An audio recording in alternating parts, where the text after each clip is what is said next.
Cycle কেনার টাকার জন্য খালার বাসায় এসেছিল ১৪ বছর কিশোর ভাগ্নে মোহাম্মদ গোলাম রব্বানী খান ওরফে তাজ।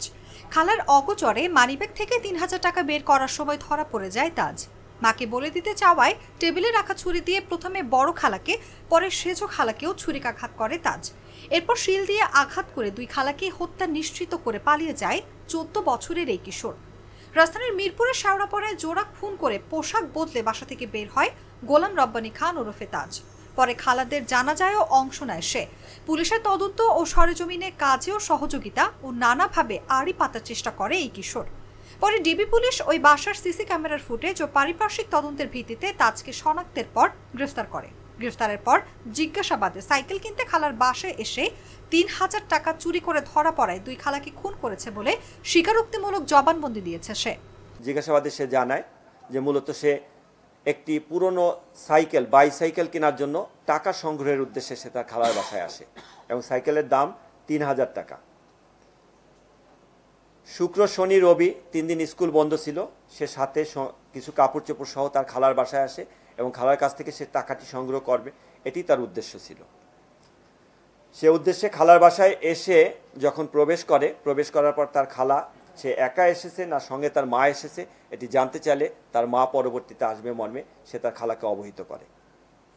সে তার খালার বাসায় যাওয়ার পর খালা যখন তাকে লেবুর শরবত দিয়ে আপ্যায়ন করার জন্য ডাইনিং টেবিলে চাকু দিয়ে লেবু কাটছিল এবং অন্য আরেক খালা আরেকটি রুমে হাঁড়ি পাতিল এগুলো ধোয়া মোছা করছিল, ঠিক এই মুহূর্তে সে তার খালার লিভিং রুমে ঢুকে সেখান থেকে খালার মানিব্যাগ থেকে টাকা চুরি করে।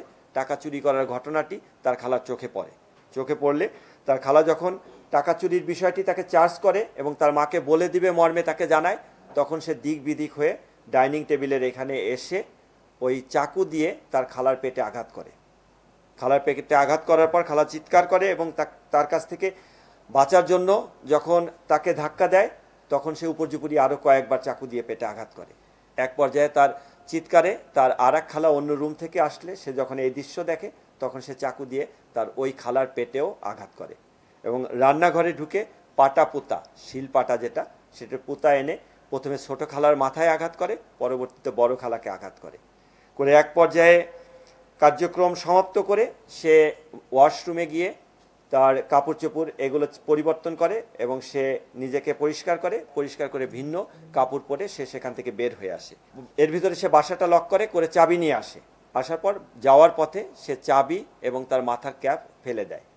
তার বাড়ি শনির আকড়ার ওখানে একটি shopping mall, eastern shopping mall, সেটির 3 তলায় মসজিদের ওয়াশরুমে সে যায়, গিয়ে তার রক্ত মাখা কাপড় চোপড় সে ওইখান থেকে যেটা নিয়ে আসে এটি সেটির ভেন্টিলেটর দিয়ে বাইরে ফেলে দেয় মর্মে পুলিশের কাছে স্বীকার করে।